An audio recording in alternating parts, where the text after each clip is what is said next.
The Labour Party right now has got questions, profound questions, existential questions with the rise of reform about the future direction of the government and what has gone wrong so far. This contest quite literally licenses those conversations to be made public. There will be hustings. I think all these, in their own way, are an admission of, as you say, failure. You know, they didn't manage to make it work at the Home Office. They didn't manage to make it work with the welfare reform. They didn't manage to do the things that they wanted to do in the first year. So, you know, there isn't a tick by those boxes. There's a big red X, and they've got to start all over again whilst pretending that nothing's actually gone wrong. It's Lewis. It's Emily. And on Friday, when we left off and we were still sort of digesting the news of Angela Rayner's resignation, and we were starting to get the first glimmers of the reshuffle, which turned out to be a pretty dramatic reshuffle in the sense that not lots of new people joined the cabinet, but it's certainly true to say that Keir Starmer really did shuffle the pack, including the top, well, two of the very top jobs. So Yvette Cooper became Foreign Secretary and was replaced by Shabana Mahmood, who was a Justice Secretary, very, very well thought of by Number 10. Basically, I mean, actually, one of the most interesting things overall is that virtually every Home Office minister was removed and replaced. The focus of this reshuffle seemed basically to end up being about small boats. We'll talk about that a little bit more in a second. Other people getting new jobs. Steve Reed became the Housing Secretary, replacing Angela Rayner. He was the Environment Secretary. That went to Emma Reynolds. Pat McFadden, who had been the kind of de facto Deputy Prime Minister, became Work and Pensions Secretary. Liz Kendall became the Science Secretary, replacing Peter Kyle, who became the Business Secretary. Generally speaking, I mean, there were obviously people who kept their jobs, people like Wes Streeting at Health and John Healey at Defence. Generally speaking, I think you can say that this was a promotion for those on the right of the party, the kind of, for want of a better expression, the Blairite right of the party, which is making elements of the left of the party pretty uncomfortable, which is itself feeding into the deputy leadership race, which is now getting going already in earnest. And I think there is a world in which, if I take you back to exactly this time a week ago, we were expecting a reshuffle to happen then. And there is a world in which Keir Starmer knew that he might have to replace Angela Rayner. I mean, we talked as if he started the reset last week and this all took him by surprise. But imagine for a second that actually he had contemplated that he might be about to lose his deputy. And actually everything that he did came as a result of knowing that that might be about to happen. And I think we cannot underestimate how central the changing of the guard at the Home Office was to this whole arrangement. And fundamentally, there is no, I think, nice way of saying this. Keir Starmer and the team around him decided that Yvette Cooper wasn't landing him the job. She wasn't up to the job in the way that she needed to be. And as soon as he realised it was about removing Yvette Cooper, he realised that he clearly didn't want to demote her. He didn't want the bad feeling that that would bring. The only job that is a step up from the Home Secretary is the Foreign Secretary. And actually, Keir Starmer's already his own Foreign Secretary. You know, he has the relationship with Trump. He has the investment with Zelensky. He does the summer trips to Croatia and meets the ministers even when he's on holiday. He knows Macron and the G7. So I don't know if she's going to have the most active role in that. But it seems to me that all the machinations and all the movements were about replacing his Home Secretary because he essentially wasn't hearing strong enough language, strong enough decision makings, or even strong enough rhetoric for what he feels he needs now to fight off Farage. And David Lammy becomes, I think it's fair to say, his deputy in all but name. And Darren Jones, who was the one who was moved into that role on Monday, is essentially the sort of personal guard dog. You know, he gets out and he sells the Starmer message better often than the PM can himself. And so I think that moving Darren Jones to that role was the beginning of him recognising that Angela Rayner might have to go. Now, the whole question that you just raised about the deputy is the really thorny one, because they've just told us today that there will be a new deputy leader announced but not until October the 25th. Now that feels a long way away. It feels like the next 6 weeks are going to then be consumed by a race which is all about Labour membership, Labour talking to itself. They've already said that we're going to need, that whoever it is going to need 80 votes to get elected. 80 votes will put, I think, a lot of people, a lot of MPs out of the running completely. But it does still seem then an incredibly lengthy process, which will be taking up most of the conference as well. They're going to do hustings at conference. And actually, if you wanted a symbol of Labour carrying on talking to itself instead of acting as the party of government and talking to the rest of the country, then that is how you do it. I think the deputy leadership race, as I was getting at on Friday, and we start to see the glimmers of, I think is a complete nightmare for Number 10 in all sorts of ways. Come back to that in a second. I just on the Home Office thing, I think it is worth dwelling on it about Yvette. It seems to me that obviously Number 10, Keir Starmer, did not want this reshuffle in this way. They didn't want Rayner to go. But it's very clear, as you've alluded to, I think, that Morgan McSweeney in particular has decided not to let a crisis go to waste and to try his best, and Starmer to try his best to convert it into an opportunity. And that opportunity was clearly centred around the Home Office. I mean, it's not just Yvette, as I was saying. I mean, every minister being replaced tells you everything, right? I mean, it's a slightly sort of uncomfortable position to be in, right? Which is, we've been doing a great job on small boats. Home Secretary was doing a great job on small boats. We just changed everybody who was responsible for it. Exactly. And we've got a whole lot of new people in. But it's very clear that Shabana Mahmood, we're hearing the clip at the top of the show, Shabana Mahmood has basically been sent in, well thought by Number 10. They think that she got a grip at justice in a way that other ministers don't. In particular, they've been impressed by the fact that, and I think this is quite interesting and is a credit to her political skill.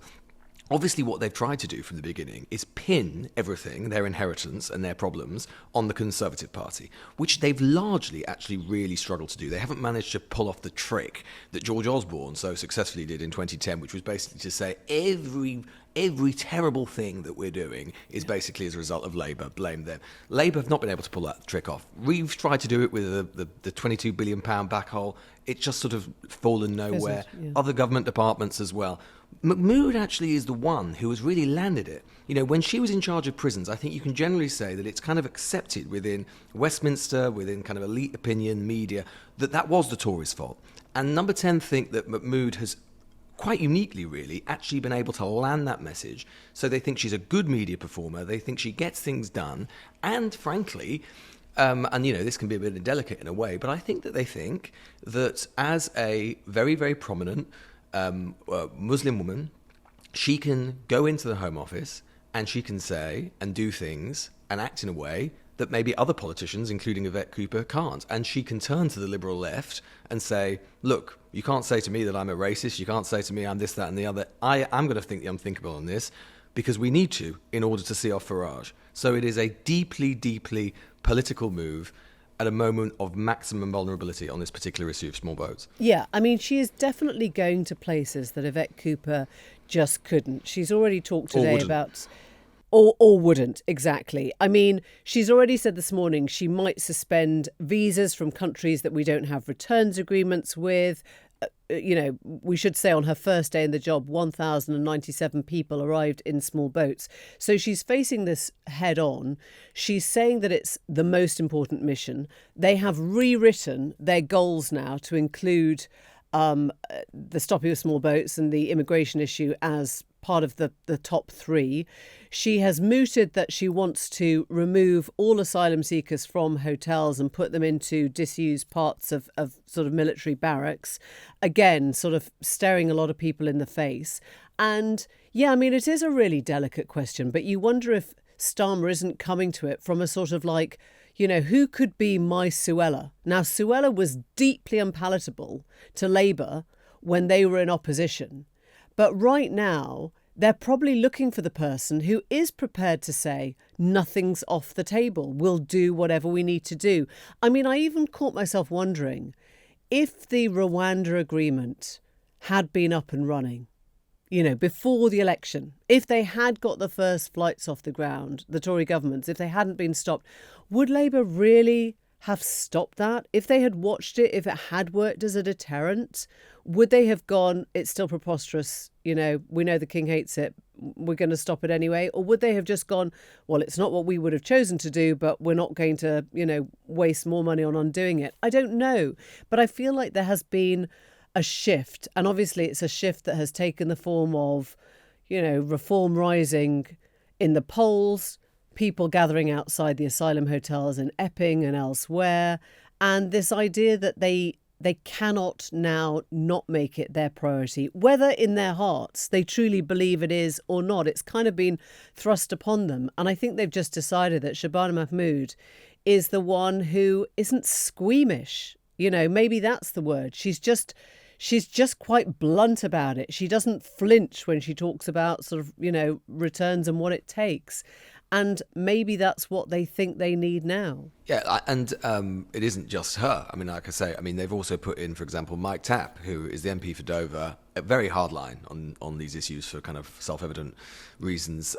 So it's this kind of whole new sort of approach. I think, of course, we shouldn't overestimate what difference any individual Home Secretary or individual minister is able to affect on small boats very quickly. The fact is, if there were a simple solution, it would have been done by now, either by Yvette Cooper or by the litany of previous Conservative Home Secretaries, right? So that there are so many structural reasons why not just Britain, but all of Europe is struggling with this problem. An interior minister after interior minister in different European countries are struggling with this problem. I think as much as anything, this is a communications thing. And it is Number 10 attempting to do a kind of soft reset of small boats and sort of say, well, here we are, we've got this new person in. And, I think there's a lot of frustration in Number 10 that Cooper wasn't seen to be more on the front foot with these things, wasn't out there doing media stuff like, which we've already seen from Mahmood about, basically setting up prefabs in army barracks and just being seen to be doing more rather than doing stuff internally, which is, I think, more Cooper's style. But of course, if there are significantly new kind of authoritarian kind of moves from Mahmood and from others, and that is, I think, generally speaking, what is perceived is going to happen, that is going to feed into the, pretty fragile politics of the deputy leadership race. And we already saw that unfolding over the weekend. Andy Burnham being out there as sort of critic-in-chief of the Starmer government from the outside, talking about the idea of needing to listen to members more. We saw Emily Thornberry as well, who, is widely considered, because she said herself is considering standing for the deputy leadership, saying we need to stop making these mistakes and so on. I did laugh at the weekend. Yesterday, the Guardian headline was, Labour figures tell Starmer, stop making mistakes. Like, yeah, okay. Thanks for that. Help. Yeah, exactly. It reminds me of an old deputy editor at Newsnight, old colleague of ours, who occasionally used to tell me when doing packages, just make it not It's like, okay, thank you very much. That's very, very helpful. But yeah, look, we should say that, the Andy Burnham thing was, I think we need somebody from Manchester, says, Mayor of Greater Manchester, who is also very close to Lucy Powell, who is also from Manchester. There is a world in which he is positioning himself or her as the deputy in case he ever tries to take a stab at the leadership, which would be quite useful. And Emily Thornberry knocked that down pretty comprehensively on the BBC yesterday, where she said, well, yes, and if you're from Scotland, you probably want somebody from Scotland. And if you want somebody from Wales, if you're from Wales, you want somebody from Wales. If you're from Islington South. Yeah, exactly.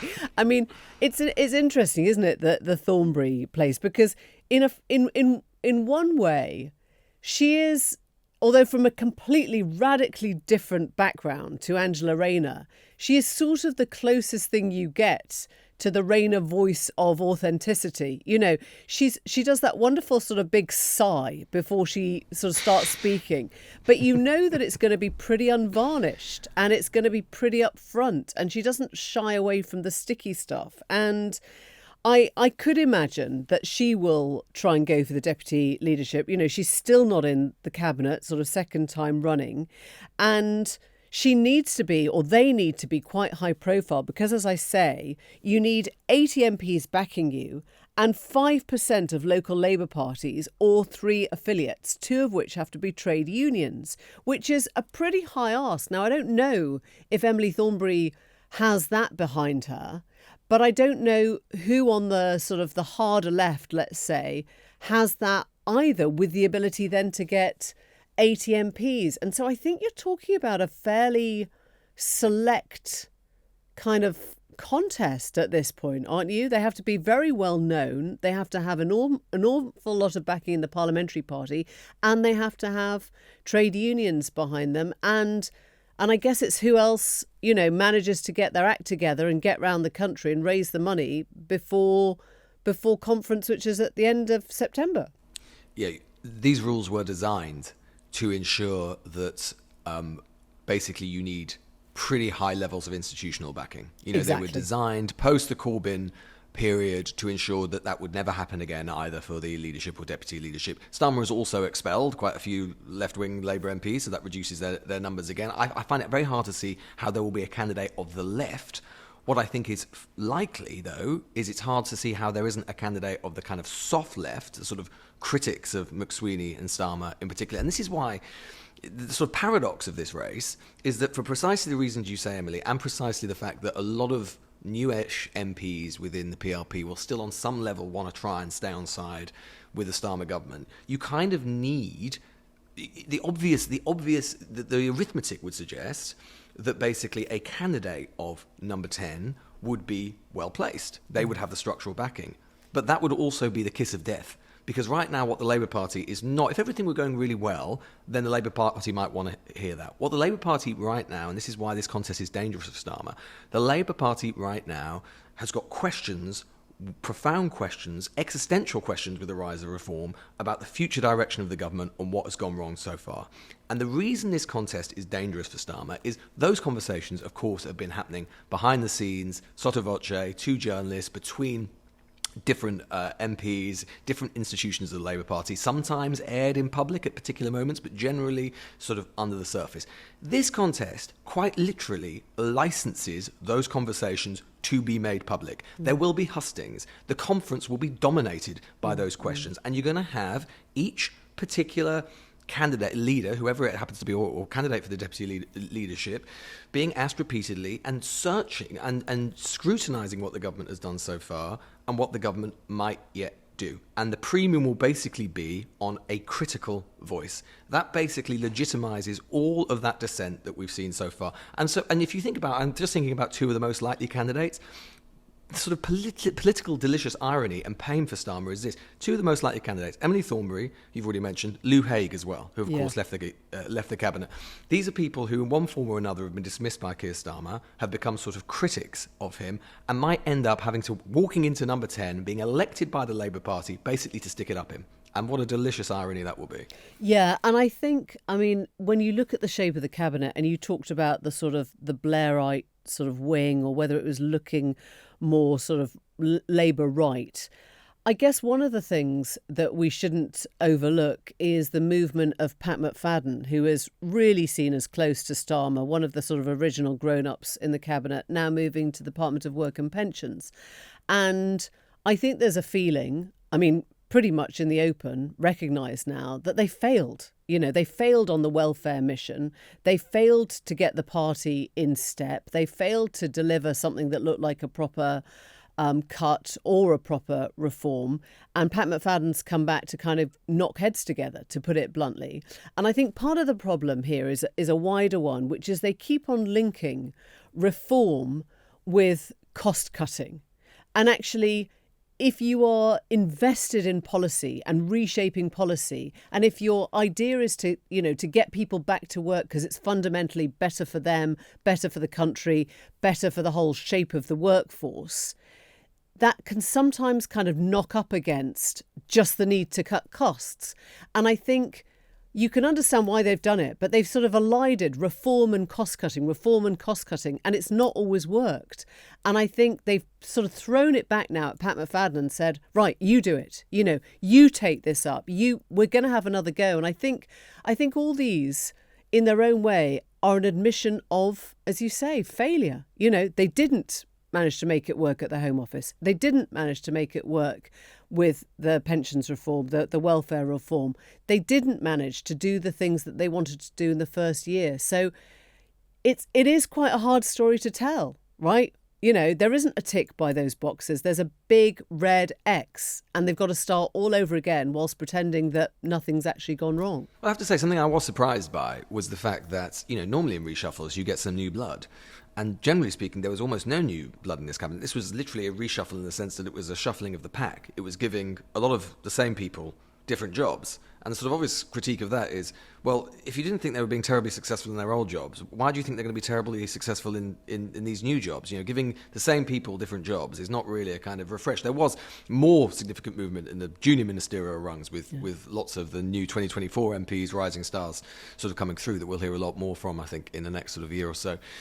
But yeah, I mean, look, we've talked about it so much on the show, and we, in Westminster.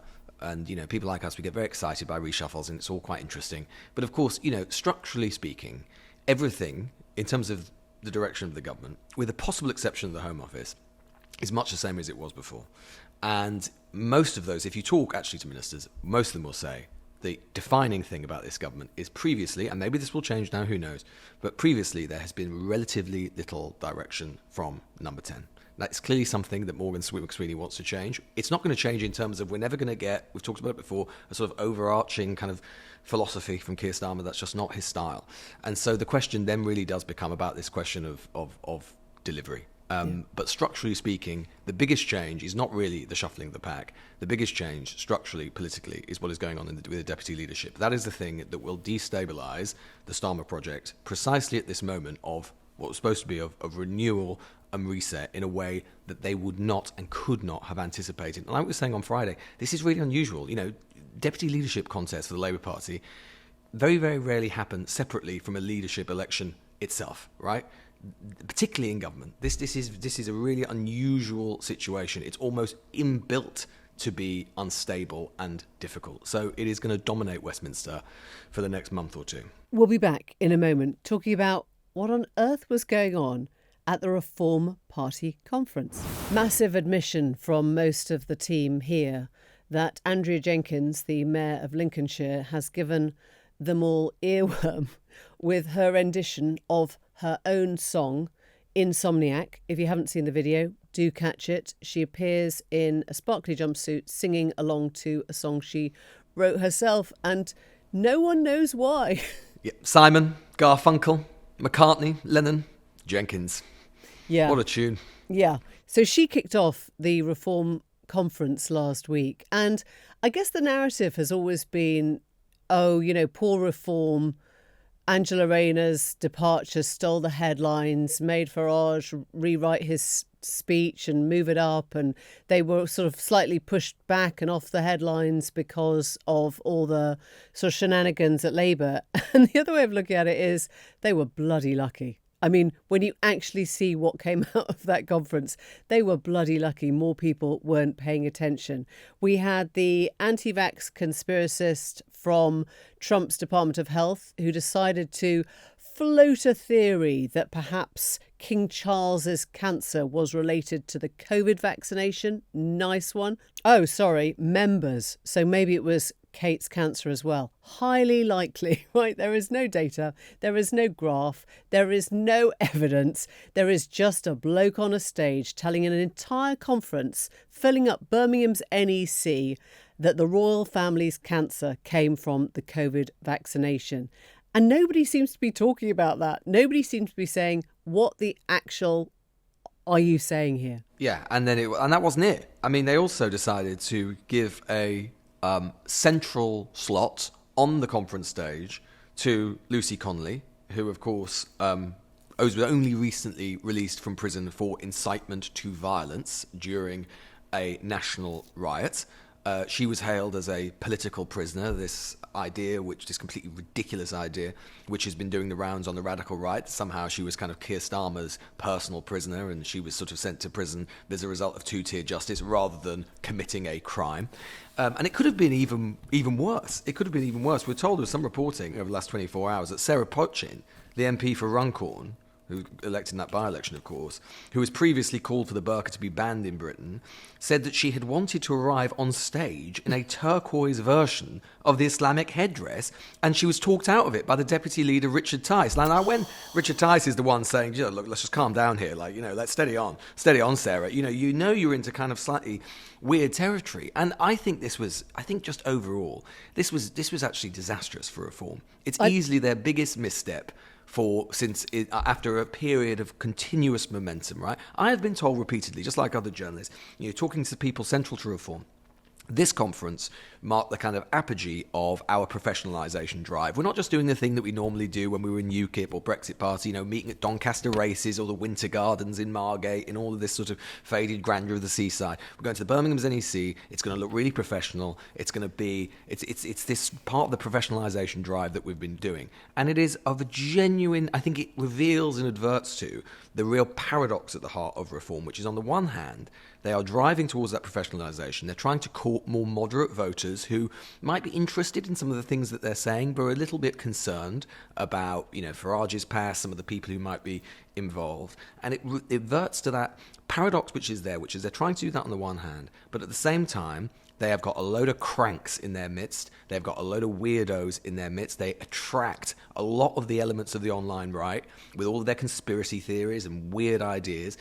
And I'm just surprised that Farage, who has actually been at the centre of wanting to see that off, would have allowed this to happen. And I think actually probably reveals that he is somewhat worried about some of the splinter groups that are happening to his right and or elements of the party wanted to sort of reaffirm their kind of place in that sort of weird online world. Yeah, I mean, I think we would have both paid good money to be in the room, which I'm sure was about sort of blue sky thinking.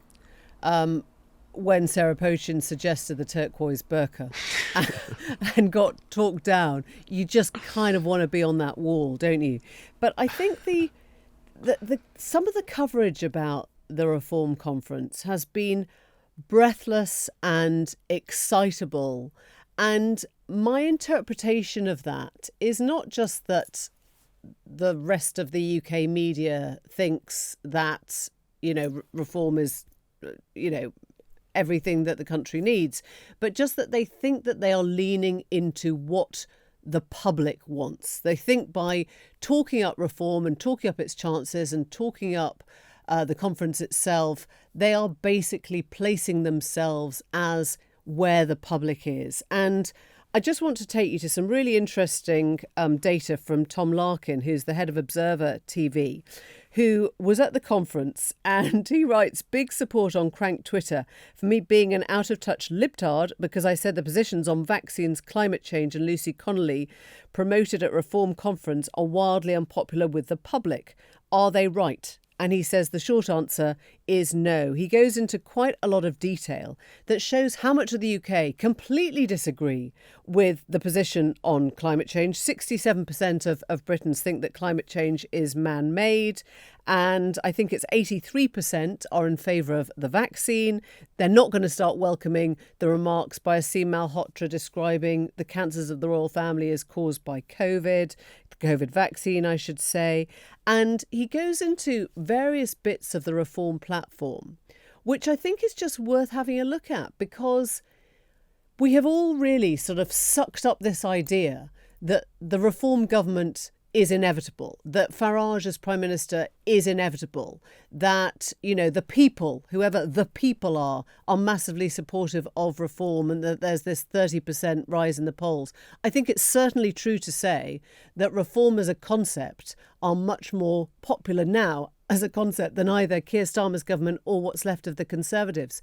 But that doesn't mean that when you dig down into the policies that they're espousing, the people that they are encouraging to speak on their platforms, the public aren't going to be absolutely horrified by what comes out of their mouth. Well, this is what I mean when I talk about the paradox of the heart of reform, which is that they are, on the one hand, they set themselves up as being the kind of the embodiment of kind of where the British public, the authentic British public really are. That is the sort of populism as to where they are.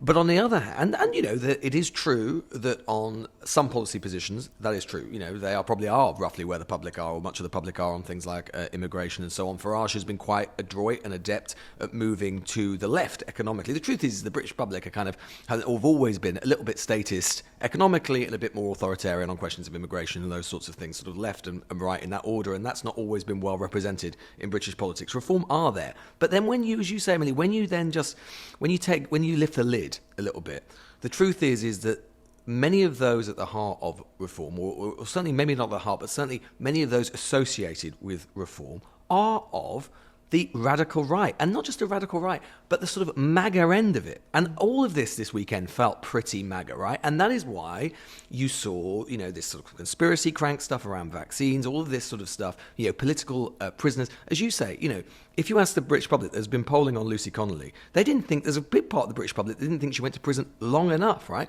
They are actually not at one with the British public on many of these elements that are on the more MAGA end of the scale, on the online right? Whatever they think, they're not. And the danger of this, and what's happened this weekend, and you're right, they got off lucky. They got off lucky because this stuff would have been poured over, but because of what was happening with Labour and the reshuffle, it wasn't to the same extent.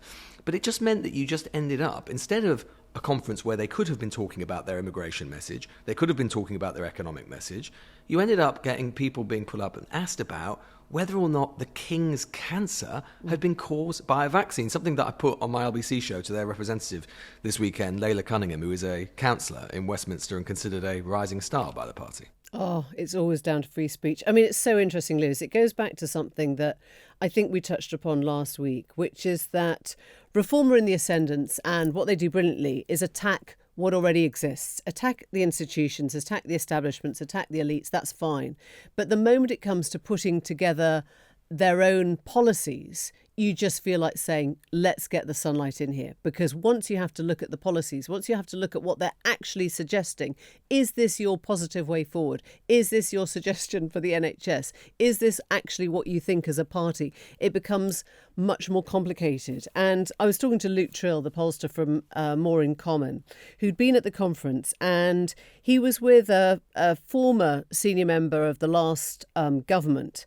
And he said the way the members see it is that, he said, to use the Mean Girls, as in the film, the Mean Girls analogy, it's the people who think the Heathers were mean to them now have their own bigger club. In other words, the thing that binds people at the moment is that anger and hatred of everyone who's not in their club. We hate what you did to us. We hate your government. We hated the government before that. We don't like what happened to us. And a lot of that is totally understandable. Anger or resentment or a sense of sort of, wanting to get your revenge on a quality of life that hasn't changed, a standard of living that hasn't changed in 20 years. I think that's understandable. But as soon as Reform puts its actual policies on the table, you've kind of got a binary decision there. Do you agree? Do you not? Do you want cranks to speak at this conference or not? Do you want to go down a debate of whether the COVID vaccine caused the King's cancer or not? And it's where I think the reality hits the kind of, it bursts the bubble of everything can be fine if only we had Reform. Well, the reality is that, thank heavens, for the moment, although I do think this is slowly changing, we do not have MAGA-style American polarization on many of these key issues. In America, there is a lot of political polarization on vaccines. In America, there is a massive political polarization around things like, they wouldn't call it this, but they basically mean, two-tier justice and so on, and the way that the police works. The truth is that the British public are not yet anywhere near that polarised. And the problem is that a lot of, on the sort of wider edges of the Reform movement, the kind of ideological, intellectual edges of the Reform movement, they are born of and inspired by the MAGA movement and those sorts of ideas.